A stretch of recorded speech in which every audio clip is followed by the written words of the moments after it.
বন্ধুরা কেমন আছেন? আপনাদের মাঝে ঘরোয়া মশলা দিয়ে অল্প সময়ের ভিতর ডিম বিরিয়ানি কিভাবে রান্না করলাম সেটাই শেয়ার করব আজকে। তবে সঙ্গে থাকুন কিভাবে আমি রান্নাটা করি এবং কিভাবে আমরা মজা করে খেয়ে নেই, সব কিছু শেয়ার করব আপনাদের মাঝে। আর এই যে এখন আমি খুব সুন্দর করে পরিবেশন করে নিয়েছি। কেমন লাগছে কালারটা জানাতে কিন্তু ভুলবেন না। আশা করছি লাইক দিয়ে পুরোটা জুড়ে থাকবেন। আর যদি ভালো লেগে যায় বেশি তাহলে কিন্তু আত্মীয় স্বজনের সাথে শেয়ার করে রাখতে পারেন। তার কারণ একদম মেহমান আসলে 5 মিনিট বসিয়ে রাখলে এই বিরিয়ানি রান্না করে নেওয়া যায়। ঘরে যদি থাকে ডিম, আর যদি থাকে পোলাও চাউল, যদি থাকে আলু, আর কিছু লাগবে না বন্ধুরা, একদম ঝটফট হয়ে যাবে বিরিয়ানি রান্না। নমস্কার বন্ধুরা, সবাই কেমন আছেন? আমি পাপড়ি চলে আসলাম আপনাদের মাঝে নতুন একটা রেসিপি নিয়ে। পাপড়ি কিচেন অ্যান্ড ব্লগ থেকে।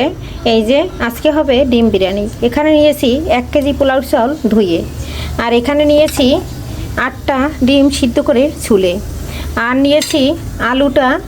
একটু আলু না দিলে ছেলের আবার চলে না, তাই একটু আলু দেব। আলুটা খুব সুন্দর করে লবণ হলুদ দিয়ে ভেজে নেব, আর ডিমটাও ভেজে নেব। আমি কিভাবে ডিম বিরিয়ানি রান্না করি ঘরোয়াভাবে সেটাই আপনাদের সঙ্গে শেয়ার করব। এখানে নিয়েছি পেঁয়াজ কুচি। এখানে রান্না করার জন্য একটা কড়াই নিয়েছি, কড়াইতে তেল দিয়ে দিচ্ছি। প্রথমে আমি ডিমটা ভেজে নেব, আর একবারেই কিন্তু তেলটা দিয়ে দিচ্ছি। এখানে তেলের ভিতরে একটু লবণ আর একটু হলুদ দিয়ে ভেজে নিচ্ছি। এখন ডিমগুলো দিয়ে দিচ্ছি। এই যে ডিমগুলো দিয়ে দিয়েছি, খুব সুন্দর করে হালকা করে একটা কালার করে ভেজে নেব। এখানে কিন্তু আমি পোলট্রি মুরগির ডিম দিয়েছি, আর আমার ঘরে পোলট্রি মুরগির ডিমই ছিল। এই ডিমটা দিয়েই আমি ডিম বিরিয়ানি রান্না করে নেব। হাঁসের ডিম দিয়ে রান্না করলে অনেক মজা লাগে খেতে, যারা হাঁসের ডিম পছন্দ করেন। আমার কিন্তু ভীষণ প্রিয় হাঁসের ডিম। ডিমটা ভাজার পরে আলুটা ভেজে নেব। ডিমটা ভাজা হয়ে গেছে, তুলে নিচ্ছি। আর কেমন দেখা যায় জানি না, বাহিরে প্রচুর রোদ। এই যে ডিমটা তুলে একটা গামলায় তুলে নিচ্ছি। এই তেলের ভিতরে আলুটা ভেজে নেব। উল্টে পাল্টে ডিমটা ভেজে উঠিয়ে নিচ্ছি। এখন আলুটা উল্টে পাল্টে খুব সুন্দর করে লাল করে ভেজে নেব, যাতে 80% সিদ্ধ হয়ে যায়। আলুটা উল্টে পাল্টে খুব সুন্দর করে ভেজে নিয়েছি। আর একটা আলু আপনাদের এখন দেখাচ্ছি যে কতটা সিদ্ধ হয়েছে। এই যে দেখুন 80% সিদ্ধ হয়ে গেছে। এখন তুলে নেব, তুলে ডিমের গামলায় নিয়ে নিচ্ছি। এই যে ডিম আর আলু একসাথে তুলে নিলাম। এর ভিতরে দিয়ে দিলাম 2টো তেজপাতা। এখন দিয়ে দেব এখানে বন্ধুরা এলাচ, দারচিনি আর তেজপাতা আর লং দিয়ে দিয়েছি। এখন দিয়ে দেব পেঁয়াজ কুচি। এখানে অনেকগুলো পেঁয়াজ কুচি দিয়েছি। এখানে কিন্তু আমার ফ্রিজে ছিল, তাই ওজন করে রেখে দেই।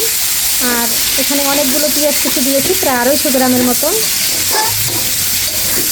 এটা কিন্তু ভাজা হয়ে গেছে। এর ভিতরে দিয়ে দিচ্ছি কাঁচামরিচ বাটা আর পেঁয়াজ বাটা। বন্ধুরা এখানে অফ ক্যামেরায় একটু রসুন বাটা দিয়েছি। এখন ভালো করে মশলাটা কষিয়ে নেব। বন্ধুরা মশলাটা কষানো হয়ে গেছে, তেলটা কিন্তু ছেড়ে দিয়েছে। এখন এখানে আমি হলুদ, লবণ, মরিচ যা যা লাগে সব দিয়ে দিচ্ছি। এখানে ধনে জিরার গুঁড়ো দিয়ে দিচ্ছি, দিয়ে দিচ্ছি হলুদ, দিয়ে দিচ্ছি মরিচের গুঁড়া, এখানে দিয়ে দিচ্ছি লবণ, এখানে একটু বিরিয়ানির মশলা দিয়ে দিচ্ছি। বেশি দেবো না বন্ধুরা, 1 কেজি চাল তো অল্প দেবো। বন্ধুরা এই মশলার ভিতর আলুটা দিয়ে একটু কষিয়ে নিচ্ছি। আর ডিমটা কষাবো না, ডিমটা আমি পরে দিয়ে দেব, যেহেতু ডিম সিদ্ধ করা আবার ভেজে নেওয়া। কষিয়ে নিলে তারপরে আলুটা কিন্তু ভালো হয়ে সিদ্ধ হবে। এখন এখানে দিয়ে দিচ্ছি চাউলটা দিয়ে কষিয়ে নিচ্ছি। মশলার সাথে নেড়ে ছেড়ে মিশিয়ে নিচ্ছি। আর এই মশলার সাথে খুব সুন্দর করে চালটা, আলুটা একদম কষিয়ে নেব। বন্ধুরা এখানে দিচ্ছি কাঁচামরিচ।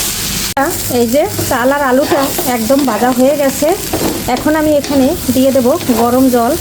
এখানে আমি 1 কেজি চাল নিয়েছি, 2 কেজি গরম জল দিয়ে দেব। আর তাহলে কিন্তু পারফেক্টভাবে হবে। আর আলুটা দিয়ে এইভাবে কষিয়ে রান্না করবেন বন্ধুরা, তাহলে কিন্তু আলুটা একদম সিদ্ধ হয়ে যাবে। বন্ধুরা জলটা দিয়ে দিয়েছি, এখন নেড়ে নিচ্ছি। এখন হাই হিটে রান্না করে নেব 5 মিনিট। তারপরে জালটা কমিয়ে ডিম দিয়ে দমে বসিয়ে দেব।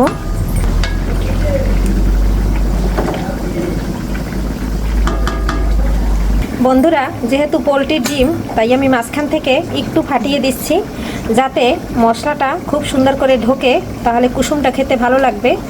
আর এর ভিতরে যদি কুসুমের ভিতরে মশলা না ঢোকে তাহলে আমাদের কাছে কারো কাছে খেতে ভালো লাগে না আমাদের বাসার। এর জন্য আমি সবসময় ডিম রান্না করলে এভাবে একটু ফাটিয়ে দিয়ে থাকি, তাহলে খুব সুন্দর করে কুসুমটা ঝাল মরিচ সব কিছু ঢোকে আর খেতে দারুণ লাগে। বন্ধুরা, ডিমগুলো দিয়ে দিয়েছি, 5 মিনিট কিন্তু ফুটছে চাল।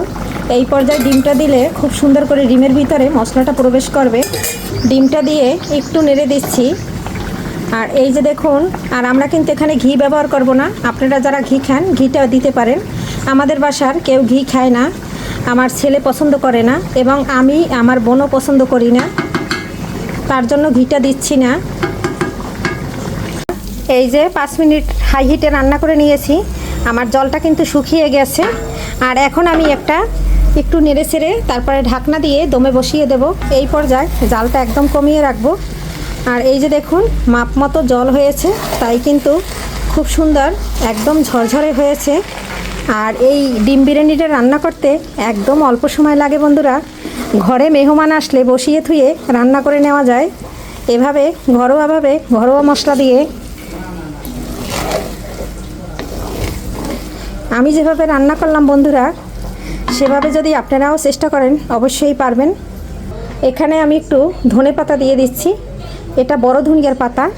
এখন দিয়ে আমি কিন্তু জালটা কমিয়ে দমে বসিয়ে দিলাম, 20 মিনিটের মতো রেখে দেব। বন্ধুরা, 20 মিনিট পরে চলে আসলাম। এই যে দেখুন, বাহিরে এতটা রোদ কি বলবো বন্ধুরা। এখন আপনাদের একটু ঝরঝরে ডিম বিরিয়ানি, এই যে দেখুন একদম ঝরঝরে হয়েছে, একদম নেড়ে চেড়ে মিশিয়ে নিলাম, খুব সুন্দর ঝরঝরে হয়েছে। এখন আমরা, ছেলে কিন্তু খেতে বসে দিয়েছে, আর আমি আপনাদের একটু পরিবেশন করে দেখাচ্ছি। এখানে প্লেট নিয়েছি আর একটু নামিয়ে নিচ্ছি। আলুগুলো দেখুন কত সুন্দর সিদ্ধ হয়েছে। বন্ধুরা, এই যে পরিবেশন করে নিলাম, এখন আমরা খেতে বসে দেব। আমরা এই প্লেট দিয়েই নিয়ে খাবো, তাই আপনাদের মাঝে একটু শেয়ার করে নিলাম কেমন হয়েছে আমার ডিম বিরিয়ানি। আশা করছি খুব ভালো লাগবে আপনাদের কাছে। সবাই ভালো থাকবেন, সুস্থ থাকবেন, আবারও দেখা হবে নতুন কোনো রেসিপিতে। এ পর্যন্ত সবার জন্য অনেক সুস্বাস্থ্য কামনা করি। সবাইকে টাটা, বাই বাই।